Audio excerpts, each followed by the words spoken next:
have something that belongs to me. What's up everybody, how's it going? It's Burke, aka Dansgreat here, and welcome back to the next attack-only adventure on the channel, in which I am trying to defeat Final Fantasy XII, the Zodiac Age, by only using the attack command for the entire game. So, without much further ado, let's get straight back into it. We had a bit of a long introductory episode to set things off, but hopefully now that at least some of the baselines have been established, we can try to make our way through more of the story and see how far we get in this particular episode. Thank you guys so much for the support as always on the first episode, really appreciate that. Please remember to continue to like the video if you are enjoying the series, it really helps with this particular type of content and I would really appreciate it. And without much further ado, let's get into it and begin the second episode. Okay, so we're going to rejoin things once again in the Garamscythe Waterway. At the end of the last episode, we already started to have a few struggles because this area is pretty narrow and it's not that easy, I think, to run away from enemies depending on what part of the waterway you are in. And we already had a game over, mostly because I'm also at this point not allowing myself to heal with items outside of battle. So I was still going to stick to it. It was so early in the game that I thought to myself, let's not give up that quickly. We'll keep trying and we'll see if we can push on a little bit further with this particular restriction. So after I got the game over, I went back in for another attempt and we'll see how things proceeded the second time round. So the bit that already started to cause problems was this area where we had the Gigantoad. And what I managed to do this time around was to draw out the bat so that I could kind of take it out one-on-one first. And then the Gigantoad was left by itself. But you can see further down the road, there's already a second one that we have to deal with. And so given the fact that Varn is the only melee fighter that we have here, obviously when he's instigating the encounter, the frog is immediately going to Varn and just focusing its attacks on him. And so ultimately, like once you're strong enough, I think this is going to be a nice setup because your melee fighters are also going to be kind of tanks and your long range attackers are basically going to be unharmed and they're going to be kind of sniping away at it from a distance. But with the particular levels that we have and the setup that we have, it was a little bit difficult to work with. It obviously left our melee fighter very vulnerable to getting KO'd, especially because we're not able to heal him until we get to the next save crystal. And so that was the main challenge of the early game. So you're seeing a little bit of early license board work as well. But for now at least, Varn's already down to 43. And so as a result, I did switch to Balthier, because the general rule of thumb obviously is that whoever your party leader is, especially with the setup that I have going, they're going to be the ones that are going to instigate the attack against the encounter. And whoever instigates that attack, they're likely to be the one that's going to be targeted. And so obviously if I keep Varn as my party leader right now, he's going to be immediately targeted by the toad and he's going to die very quickly. Now, you saw already that it still doesn't work that well. Because Balthier instigates the attack from far away, and Varn is right there next to the enemy, it still gave Varn a hit first, and then it came for Balthier. So these are kind of the things I had to learn and understand as I was playing through.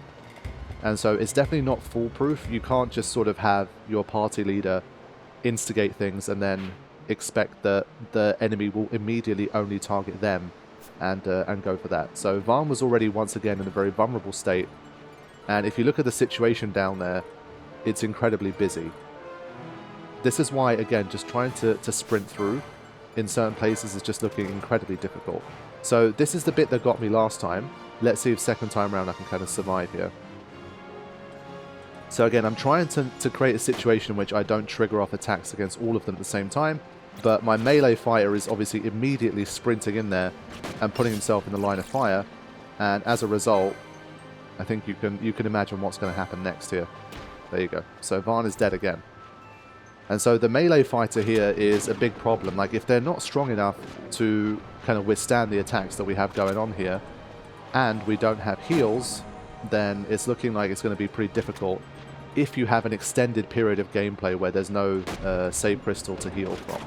So it's just Balthier and Flan left again here against the toads, and we'll see if I can somehow survive this time around. It's going to be very close. Balthier only 5 HP left, but I think we did it this time. The Gigantoad is far enough away. I lost kind of the attack for a second. Let's see if we can do it. Thankfully it changed its attack to Flan there, as you saw. And we actually managed to beat it this time. So with 5 HP left and Varn KO'd, I managed to actually make it through this encounter this time. Let's see if I can just make it to the crystal. I figured maybe this time I'm kind of close enough that maybe there's a few encounters I can flee as well, possibly. And if I combine those two things together, I might just about be able to make it to the end. Another thing I was generally curious about that I didn't remember from my first time playing through was, when do enemies respawn in an area? Can I kind of just freely run around here for as long as I want? Or will they respawn after a certain amount of time? Do I have to leave this area and come back and they immediately respawn? Those are things that we're going to find out a little bit more as time goes on. But for now, at least, what we can tell is that they don't seem to, like, they're not back within, let's say, 30 seconds. And you have to at least seemingly leave the area before, well, leave the area and return before they seem to come back. But again, you can see from the map here that you have quite a lot of ground to cover.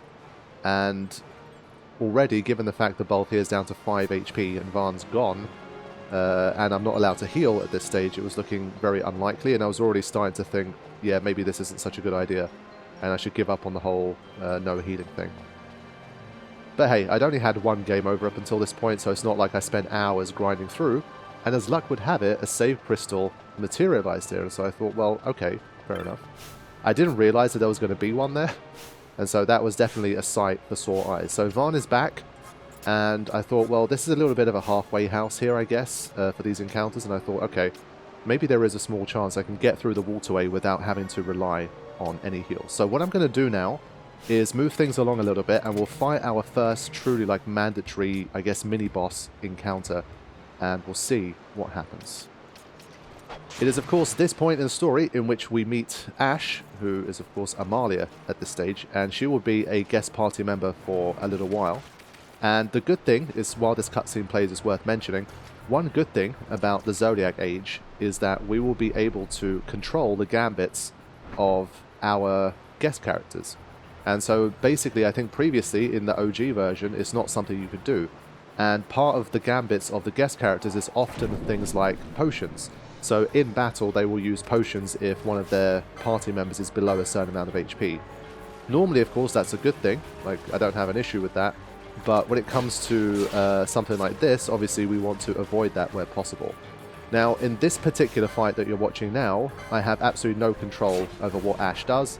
It was her that used a move other than attack, but as of this fight, I'm able to regain control, and I will be able to basically turn off any gambits that she has, which will be not related to attack only. So that's a nice bonus. We can keep things relatively pure and not have our guest characters cause us any issues by using moves that shouldn't be allowed in the attack-only challenge.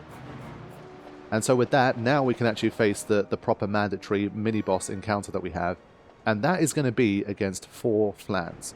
Now, on the Jagged Guide, I was obviously scrolling through and looking at what's to come, and I saw this battle, and I thought, holy shit, am I already going to get stuck on this fight? Because obviously my intuition was that Flans are probably pretty resistant to physical damage, and I have 4 low-level, pretty weak physical attackers all trying to take down these Flans using attack only. I felt like I'm going to potentially get stuck here. So obviously the strategy was to try to get all 4 of my characters to focus on one of the Flans and see how soon I could take one of them out. Now, if you look at the numbers here, things are happening pretty fast, but we are actually chipping away pretty decently at the Flans. And so that was a relief because they're actually taking more damage than I expected. And so I think pretty quickly I managed to take out the first one, and looking at my own HP, it's not looking too bad. I mean, obviously their damage output is going to reduce as I get closer and closer to victory, and so it seemed to me like I could hold on here just in attack only.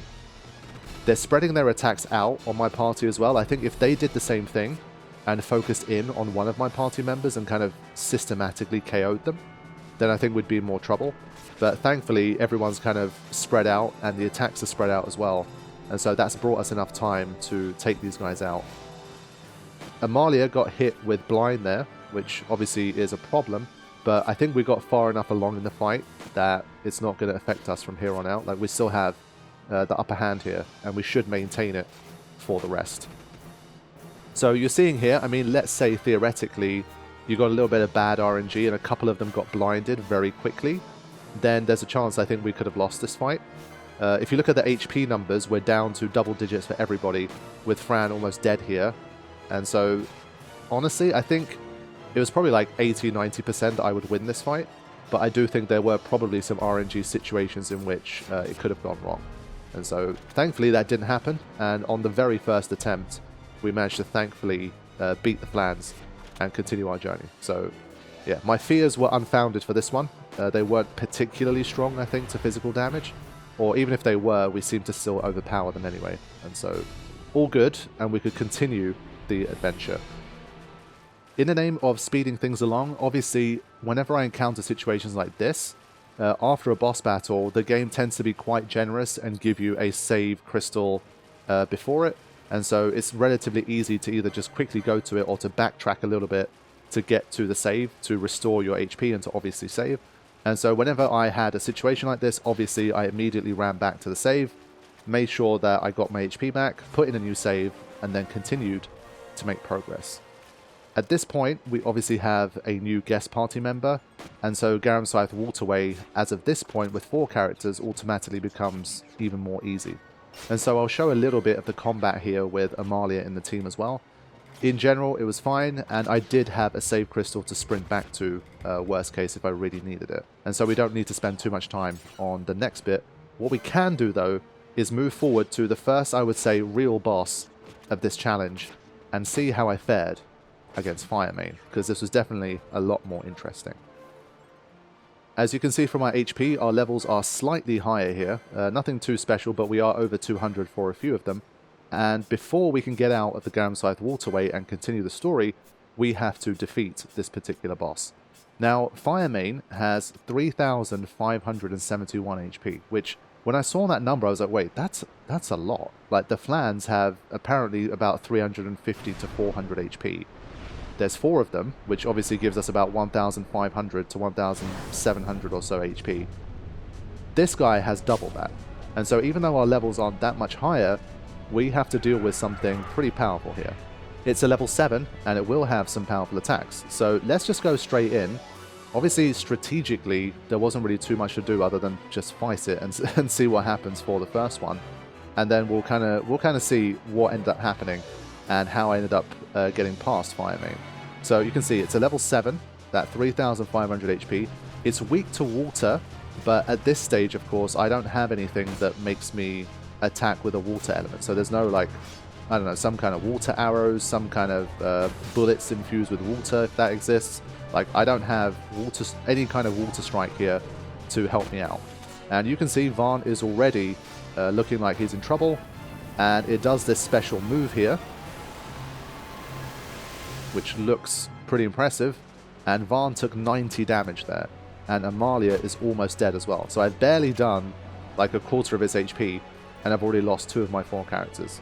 So already this was looking really bad.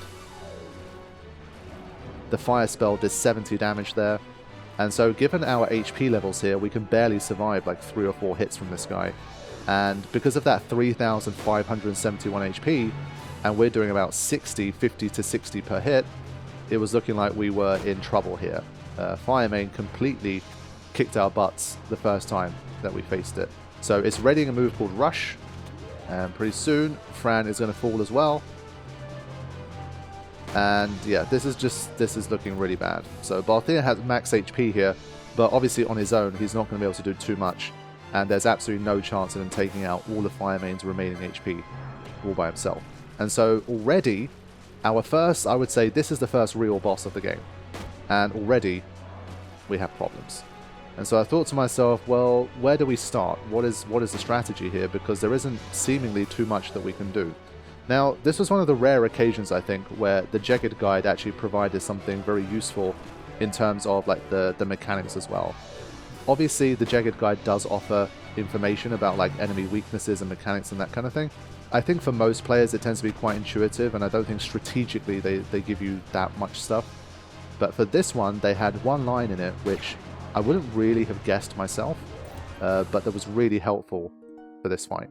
And so what they mention is that, of course, this guy is weak to water, and even though you can't actually use any water elemental stuff yourself, what you'll immediately notice in the fight is that obviously there is water to either side of where the fight begins. Like the central platform is obviously like above the waterline, but there's water on either side.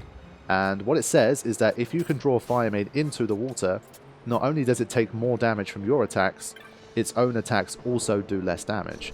And so one of the absolute keys of this fight, at this particular level at least, was to make sure that the fight took place in the water as much as possible.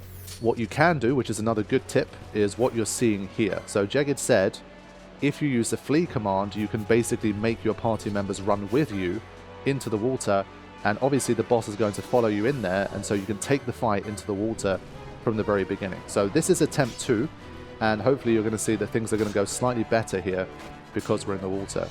So Ash is doing good damage. She's doing the best damage of anybody here.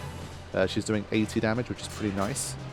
And you do get the odd critical hit from the likes of Balthier as well, which definitely helps. So this is definitely a better run right here. We're already at a quarter of its HP, and Varn is still alive, which is a little better. But if you let, obviously, Firemane focus on one character for too long, that character's eventually going to die. But thankfully it switched its attention to Amalia, so already this attempt's looking really good, and I thought, oh, okay. All I had to do was go in the water, and it's pretty easy from there. I mean, it's basically below halfway now, and everybody's alive. But eventually, it goes back into the middle, and it does this bushfire attack, which you saw last time, which is really dangerous. So let's see what it does here. Once again, 90 damage to everybody, everyone's poisoned, Varn's KO'd, Amalia only has 50 HP left, and it's an absolute shambles.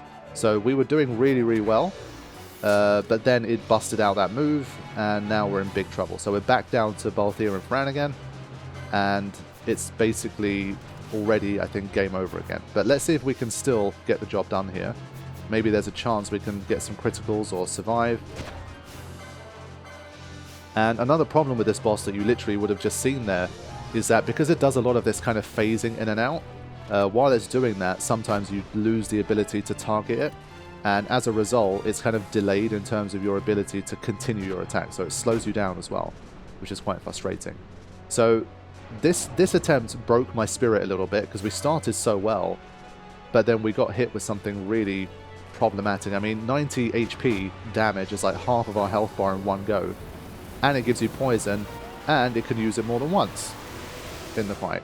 And so I thought, well, if it's doing that, then well, what chance do I have? It's not looking very good. So, a familiar story started to emerge here, and this is always interesting to me, because no matter how many of these Final Fantasies I've done so far, the outcome can often be similar for a lot of the fights. It doesn't matter how different the gameplay is, how different the boss battle is, any of that kind of stuff. A lot of these attack-only challenges come down to making a judgment call about whether or not what you've experienced in the fight is sufficiently RNG enough for you to basically overcome it just by having enough attempts against it. And this one, what I wanted to investigate was how often does it use its big move? Is there a chance, for example, that if you get good RNG, you can stay long enough in the fight that you can basically knock it out before it uses that move even once? And because that move was basically the main threat here, the main issue, I thought that's one thing that we kind of need to find out. And so the only way to do that is obviously to have some more attempts and to see, like, is it guaranteed that it uses it under, say, a certain threshold of HP or a certain time, like every, I don't know, 30 seconds of battle time or 30 ticks of battle time, it will always do it. I didn't have these kind of in-depth mechanics to know how it worked. And so all I did for now was to basically keep trying and see if I could find an attempt where it didn't use that move or something different happened. But you're seeing in this attempt, it still hasn't used it. It's got about 35% of its HP left, 35-40, and it didn't use it for quite some time. It still hasn't used it. And so this was where already on attempt 3, I was starting to think to myself, wait a minute. It seems to me like there is a bit of an RNG window here. If we can do enough damage quickly enough, and we get a little bit lucky, we can go quite deep into this fight without ever seeing its big move. So in attempt number 3, it basically hasn't used it at all yet. 0. So we keep it in the water, we hope for some good RNG, in which it doesn't use its big move. We try to spread out our attackers so that everyone kind of takes a bit more of a distribution of damage, and we see if we can kind of survive long enough and do enough damage that we can kill it before this move is used. So it was looking a little bit more promising here, and you can see, I mean, already on attempt 3, we're starting to close in a little more on being able to win. So I think for this one, I was just like, well, I think we just need to keep trying here. And so what I will do is I will begin to skip ahead, because I did give this one quite a few attempts here. And unfortunately, they were all fruitless. I started to get closer and closer the more I started to optimize the fight, decide like who should be the party leader at what time, where should we stand, where should we draw it out to. I started to realize that sometimes if you had a single character on the concrete platform, like close to Firemane and far away from the rest of the party, sometimes this big attack only hit one character and not the rest of the party.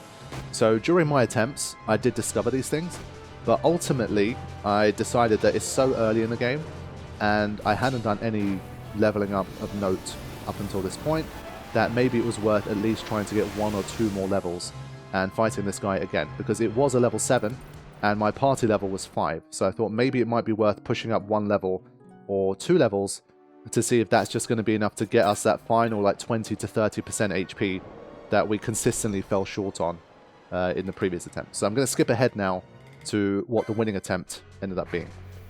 Okay, so we pushed up to level 6, and you can see the HP is like 20 to 30 higher. Obviously our damage output is going to be a little higher as well. All it took was 1 level. Because we have 4 characters here, obviously 4 on 1 fight, if 4 characters go up by 1 level, it's kind of like 1 character going up 4 levels, and so it can make quite a significant difference. And so here we are trying the fight at level 6 for the first time. So you can see about 10% more damage. Amalia is doing over 90 now. Previously she was in like the mid 80s, now she's in the low to mid 90s. And so that can hopefully, I mean, all 4 of them doing 10% more damage and having 10% or so more HP. I was hoping that those 2 things combining with a decent RNG run was going to be enough to make it happen. I mean, I definitely started to realize that keeping Ashe alive was probably the most important, because she was the biggest damage dealer here. And so I'm doing my best to kind of not swap to Ashe and just kind of keep Firemane's attention on my other characters. Bringing them back into the water, like if my long-range attackers stray too far, just bring them back in.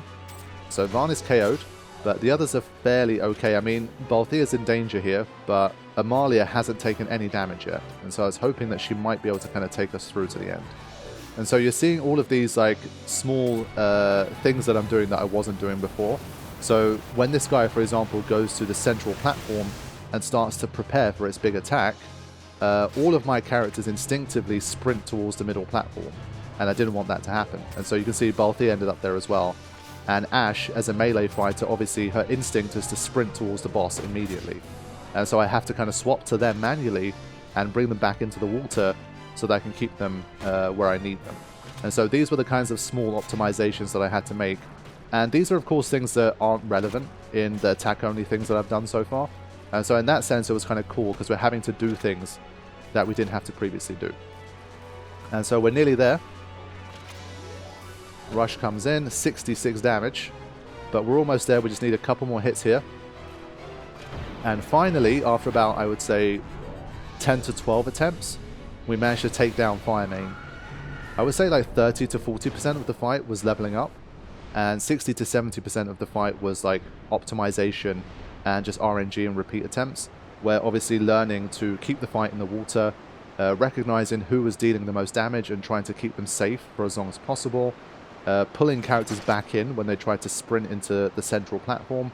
Those kind of adjustments as well, they definitely helped me to overcome Firemane, and I finally managed to overcome my first boss to continue the story.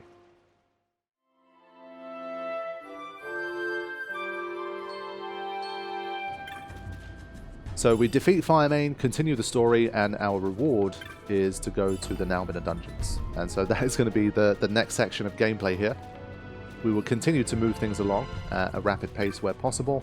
Of course, in the background, again, I'll show you guys some of the chests and stuff, but a lot of them just contain like knots of rust or nothing particularly important. And I will move things along to the fist fight that we have to do. And it's kind of interesting because in the Jagged screenshot from this thing, Vaan has 415 HP.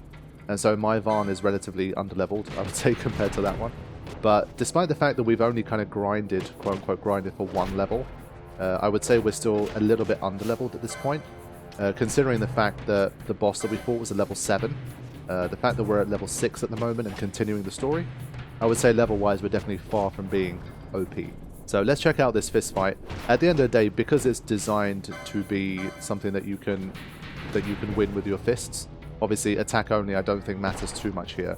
I think the only way you could potentially fail this is if you somehow, like if you've been playing some kind of level 1 game or something, and you are very underpowered. I don't know if these guys level scale to the level that you're at, but whatever the case, I don't think it's designed to be a fight that you can lose really. And so we beat these guys up and we make our way out of the cell and continue on. Thankfully, once again, a save crystal is not too far away, so we are going to make use of that and we're going to start to make our way through the dungeons en route towards Barsh. So we pick up a couple of nice items there, the tourmaline ring and another Oricea armlet. Accessories wise, that's definitely something I'm generally going to be working on the license board, because accessories are of course one of the ways in which we can protect against status effects. And anyone who's been watching these attack only challenges will know that one of the best things that we can do is to protect against statuses, because if we're, for example, blinded or we get confused or we get poisoned, etc., these things can be quite detrimental in a battle, obviously, if we're not protecting against them.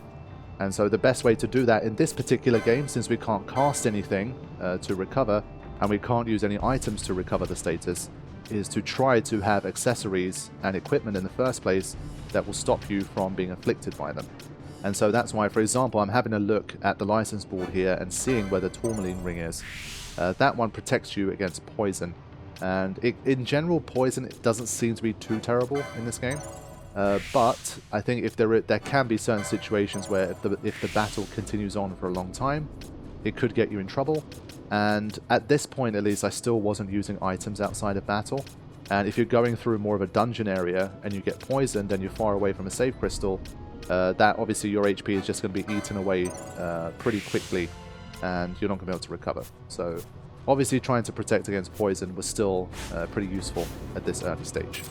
And so I'll show a little bit of the encounters here, because we're back down to 3 characters, of course. Amalia is gone once again.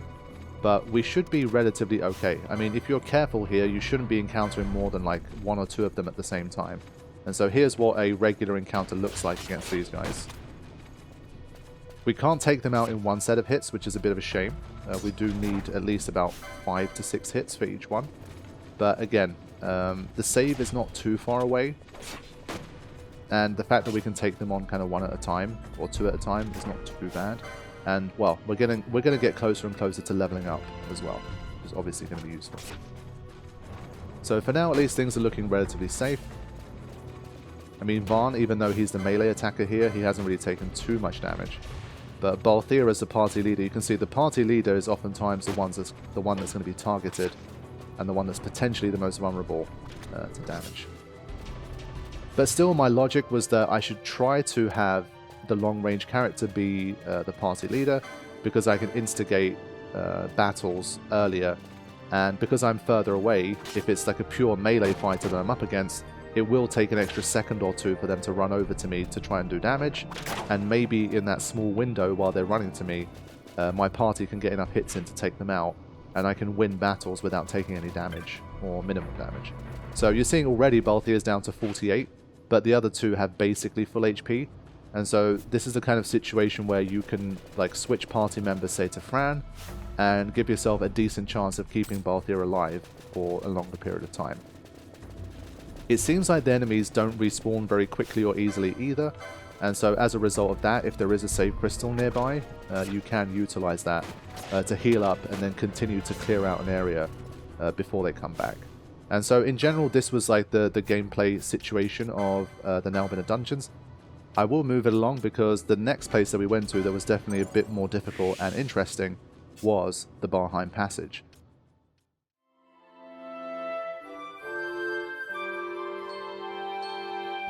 So Barsh joins us as a guest character in this particular part, and once again we can control his gambit so he can kind of play by our attack only rules. And I was a little bit more optimistic here, because when we had Amalia in the party, life was definitely easier when we were dungeon crawling because of our extra party member. And while Barsh is obviously generally built to be a bit of an attacker anyway, and he comes in 2 levels higher than the average party, so he's a level 8 right now. And so I thought to myself, with this particular squad, I should be able to make my way through. Now, unfortunately, I did underestimate how long the Barheim passage is.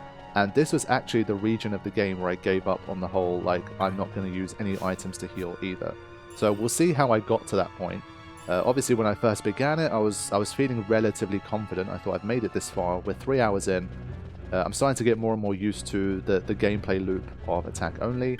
I think I should have a chance to make it through. Fortunately for me, there was also the ability to upgrade a few of my equipments, and I could get things like the Mage Masher for Flan. And one of the reasons I wanted Shikari was because I had the ability to use certain pieces of equipment, like the Mage Masher, that carry status effects with them. And so if I faced, let's say, a Mage type that was a little bit difficult to kill, but I had something like the Mage Masher to potentially silence them on hit, then that was obviously going to be very useful for me. So I did do a little bit of shopping.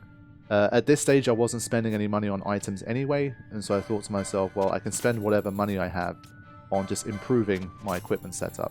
So I'm not going to like go through every single thing here, but in general, obviously, my weapons got an upgrade, I got the Mage Masher, and I made sure I had some Argyle armlets to give myself immunity to darkness, which was going to be obviously very important for a run of this type. So we had some nice pickups here, and with that we could start to make our journey through the Barheim passage.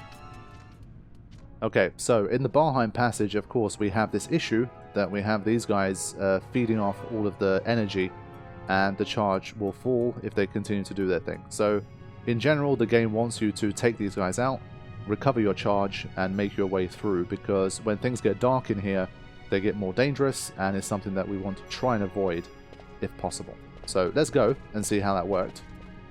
This encounter ended up being a little bit more problematic than I would have liked. So let's just see the first one here to just generally get an idea of how it works against them. We have this enemy here first, the zombie. That should be slightly less of an issue. Let's see what happens here. It's casting Protect on itself though. Do not like that. And so unfortunately, can't really do as much damage there. But thankfully we still got through. That wasn't too bad. Now let's see what happens against these guys. The Battery Mimic. Right, it's readying a move called Charge, and it's healing from there as well.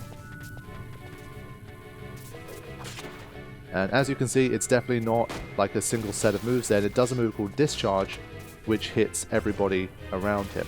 And so as you can see, my melee attackers from one encounter, I took about 60-70 damage. And we're supposed to make it through the entire Barheim passage without using any items to heal. And I was thinking to myself, this is probably looking a little bit unlikely to work here. Of course, since I was so close to the save, I did heal after that first encounter. And as I've been saying, they don't immediately just respawn if you've only gone like one area away, usually. But the smaller ones, thankfully, they're easy to deal with. So these ones, it did 15 damage to me. But even them, you're seeing I'm not exactly defeating them in like one set of moves. It's taking like 7-8 hits collectively from the party to get it done. And so that I did feel a little bit underpowered, even though I upgraded my weapons. It was taking more hits than I thought to do the damage I needed. And I didn't want to basically do the whole like let's just sprint through everything. I mean, Firemane was already a lesson for me in that if I ignore enemies too much and I don't level up enough, when I do face a boss, I could potentially put myself into big trouble. So I was in this kind of middle ground where I did have to kind of make sure I could get through an area. But I also couldn't ignore everything and just try to flee my way through. So for now at least, I was kind of systematically just trying to take everything out and seeing how long I could last before I seriously needed to heal or before party members started to die. The other thing here, of course, is that you don't exactly always know where the save crystal is going to appear. The same thing happened in Garam Scythe, where it looked like I had a really long way to go before I could complete the area with that and get potentially a save crystal, but then one kind of appeared in front of me. And so because I didn't have that information at the time, I didn't really know. And so for this one, I was continuing it blind in that sense. I was just trying to see how deep I could go before I really got myself into trouble. So we're going to start to move things along a bit further here. You can see that Barsh is down to 14 HP now, and he almost got KO'd there, but we just about made it. So in general, we're making progress. Charge is 100%, and we are kind of making it through. But since I'm not healing, I'm starting to already get to that point where if Barsh and Varn are both dead, and I still have a long way to go before the save crystal, it's just not going to be feasible. And so I did feel like I was really kind of getting myself stuck into this whole thing of, I felt like I didn't have too much choice here. It was either going to be we had to rely on a lot of fleeing, and that would leave me underleveled, and then what I would have to do is when I'm near a save crystal, do a lot of specific level farming, and basically only engage with random encounters when I was near a save. And I just didn't want to play the game like that. I still feel like it is possible to try to do a run like this without ever healing at all as well, only relying on save crystals to heal. I think it can potentially be done, but the Barheim passage was the place where I really started to realize like this dungeon is long. There are a lot of encounters here, and they will kind of chip away at you increasingly. And if you're trying to not heal the entire way, I mean, look at this place. Like I'm not that far down the map, and already I'm basically going to lose 2 of my characters, and I still have a long way to go. And so for me at least, I was like, this was the place where I started to kind of realize that I think the run is going to be more fun if I just let myself use items outside of battle, and I can push through, and I won't have to do as much kind of dedicated leveling up as a result. And so basically the very next encounter, again, you can't kind of fight these guys by themselves. Once you trigger an encounter, oftentimes there will be other enemies coming in to support them as well. And so on the very next encounter already, I lost Varn and Barsh, and I'm just so far away from being able to complete this entire bit or get to the next crystal that at this point I basically decided to forget about the whole don't heal thing, and I started to heal outside of battle. Now that of course made a huge difference, and another thing that made more interesting for me at least is that it adds like a different element to the entire challenge, because obviously now we also have a resource management element to the thing, where we have to make sure we have enough healing items to get us through a particular area. And also we have things like remedy laws and potion laws on the license boards. And that to me was also pretty interesting, because obviously as a result of those, you can gain more benefit from your healing items. And so potentially it could mean that there's an added element of trying to make some decisions on who should get which law, and maybe certain jobs have a remedy law or a potion law that makes them better than others. And so it added just like an extra set of things to think about that I found more interesting in terms of like the strategy and the setup, compared to, okay, how much do I need to over level at this bit to make sure I can make it through this area without ever healing. I feel like one set of problems was more interesting to me than the other. And so you saw there, I did get a game over. I pushed it as far as I could with that one, but I basically didn't get very far at all before I needed to basically reset and try again. And so as of now, you will see me start to use items along the way.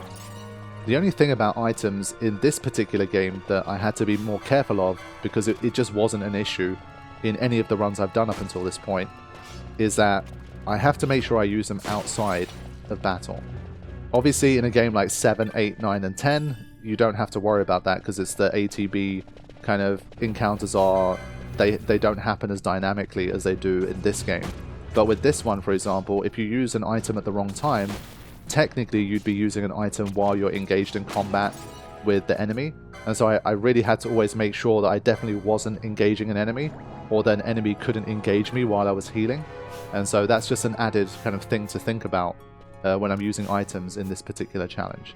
But it's something I definitely got used to doing, and hopefully it shouldn't be one where I end up making like a mistake with that ends up making a fight less sort of, well, legitimate based on the rules that I have going. So yeah, as of now, I started to get used to more of like, I still continue to take all of the enemies out basically one by one, but also starting to rely on potions outside of battle. And I think in this particular setup at the moment, Flan is the one that was closest to potion laws, and so she was the one that I started to push a little bit closer to the potion laws on the license board. And especially once you start to have like the 2nd and the 3rd level, they do give you definitely added benefit, and they will conserve potions while you're trying to make your way through an area like this. So Barthea and Flan, they also ended up being the more kind of potion healing part of the party as well. Now, all of that said, these guys still continue to be a problem. I wanted to take out as many of them as I could, But the fact that they can heal for 200 HP and that they have the discharge move, which is guaranteed to basically hit both Varn and Barsh, was continuing to be a problem. So Barsh, being the melee guy that he is, and he basically doesn't really have much in the way of protection, he got KO'd still, despite like me starting to use items now. Because I was trying to not spam them too much to kind of maintain my inventory. But those guys, if things don't work out well for you, you can end up taking like over 100 damage just in a single encounter. And so given how many of them I still had, I decided to kind of try to use less items. But now I can start to use things like the speed up sometimes as well. In battle, I wasn't doing it too much unless I was sure there was only a single enemy to deal with. Because sometimes, as you've seen, what can happen in this game is that you think you're fighting a single enemy and then another one kind of pops in, and then things can get a little bit messy. So I try to not overly spam the speed up for now. But you see, like, the way that you get whittled down in these dungeons is really interesting. Like, the battles themselves seem easy, but the chip damage that you take in any given encounter, like the way you got a 2-hit combo there on Flan, like, she's fine, the encounter was easy, but if you're not healing enough in battle, like the way that chips away at you, it's definitely pretty interesting. And so still, even though I was using items here, I'm still kind of in conservation mode as much as I can. So here comes a potion. Thankfully, at the early stage of the game, thanks to the chests and stuff, you can pick up a fair few of them. And so now I stop being a stingy. I'm like, yeah, I'm going to need my whole team here to get through this bit. Yeah, I decided not to go for too long without 4 party members. I feel like I need it. The battles take longer. I take more chip damage as a result. It just wasn't worth it. On average, they get anywhere from like 1 to 2 hits, and if it's those battery mimics, they can get even more sets of attacks in. So definitely worth trying to take them out as quickly as possible. Moving ahead even further, we faced Flans once again, and they are quite resistant to physical, as you can see.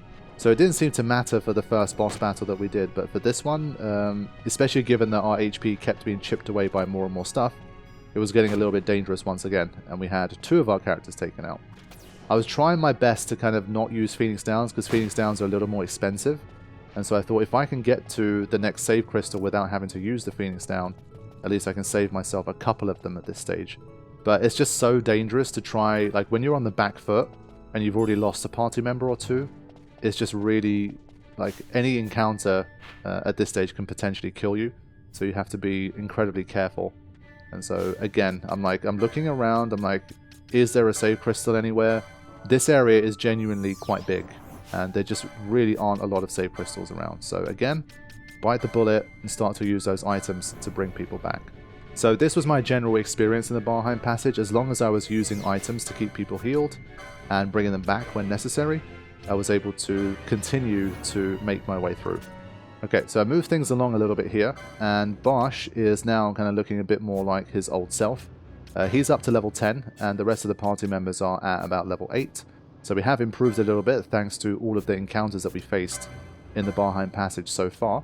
Varn is still stuck on level 7, that's because he died once or twice, and obviously, as a result, didn't pick up experience on a couple of occasions. Now, in retrospect, one thing I should have done, I think, is start to really go for the HP increases more quickly for Varn. But at this stage, I start to notice it. I'm looking at the license boards, and he has quite a big chunk of HP waiting for him very close by. And so instead of focusing on, say, the Tourmaline Ring, which is fine, like having something to protect you against sap is nice, or even the Battle Harness here, I should really have been going for more HP as quickly as possible. But it's something I start to do a little bit more of as the game goes on, because you can definitely tell, like with some jobs, the HP is very close by, and so with your first like few hundred points on the license board, you can get a massive increase in HP.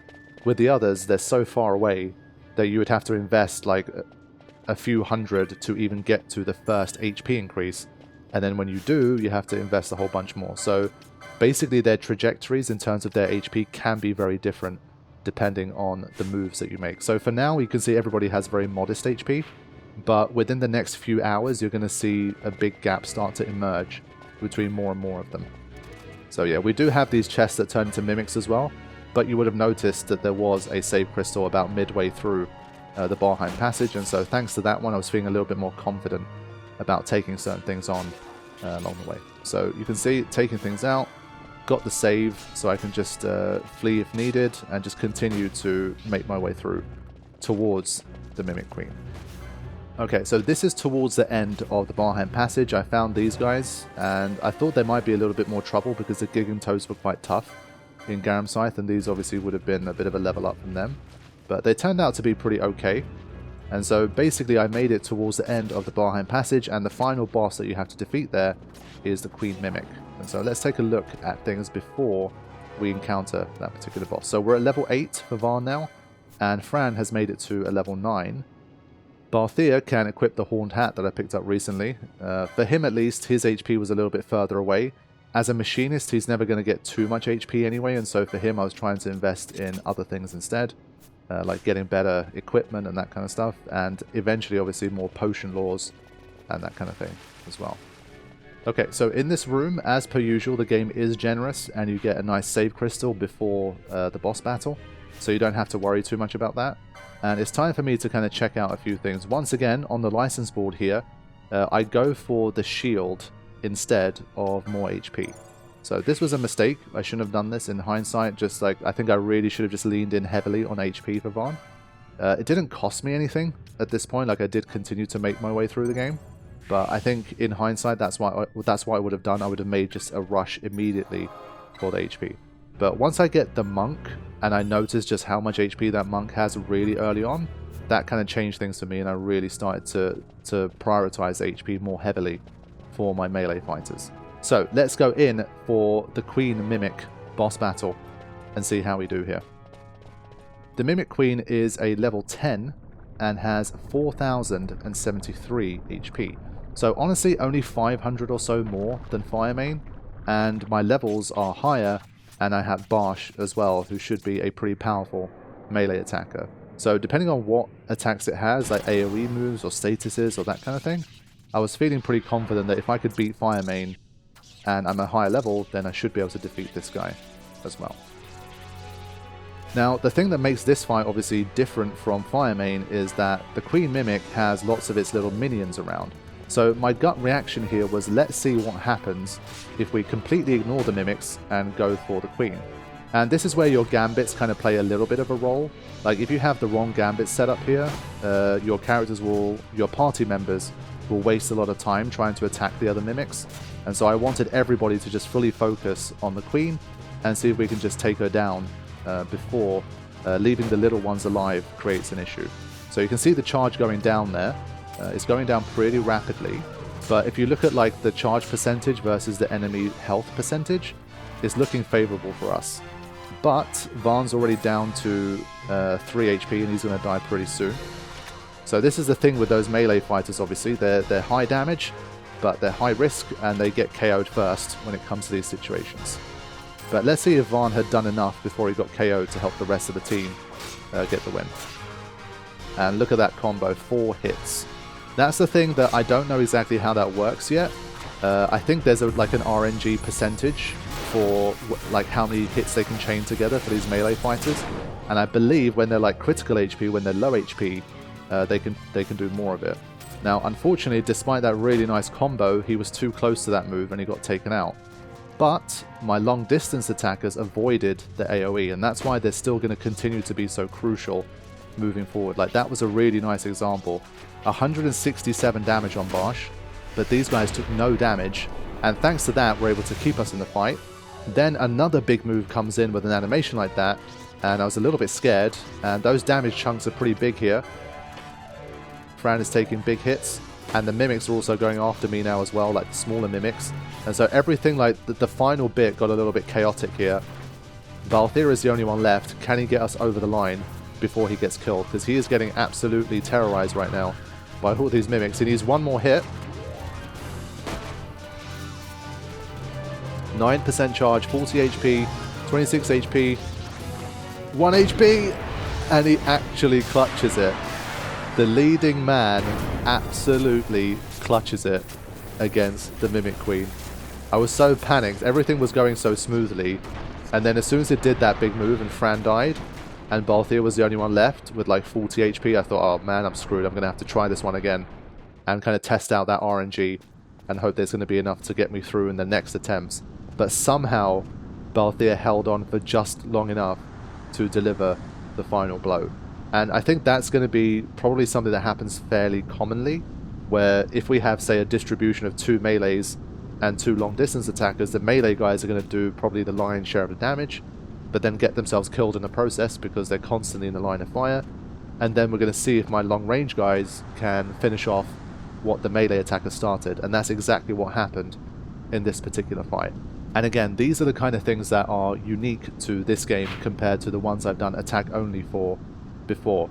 It's kind of a little bit similar to front row, back row, I guess, if you're looking back at like old school Final Fantasy mechanics, but this is that on a completely different scale, and you obviously actively get to control where your characters are going to be standing.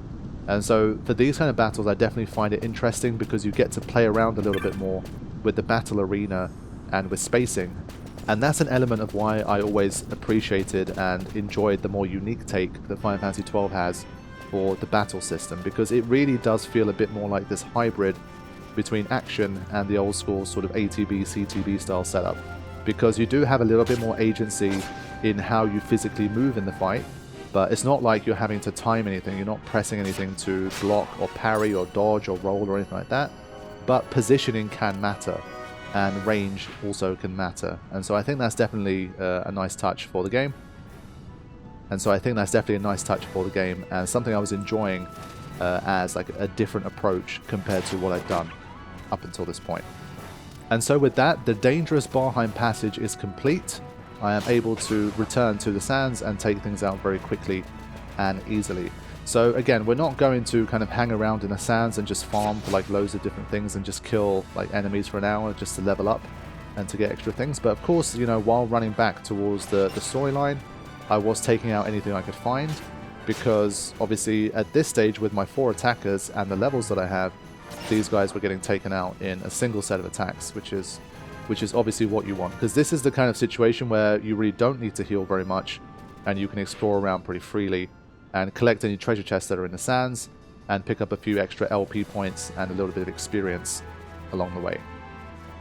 Okay, my friends, I am going to start to wrap up this episode, but what I will do, while wrapping up, I'll show you guys what I end up doing with Barsh.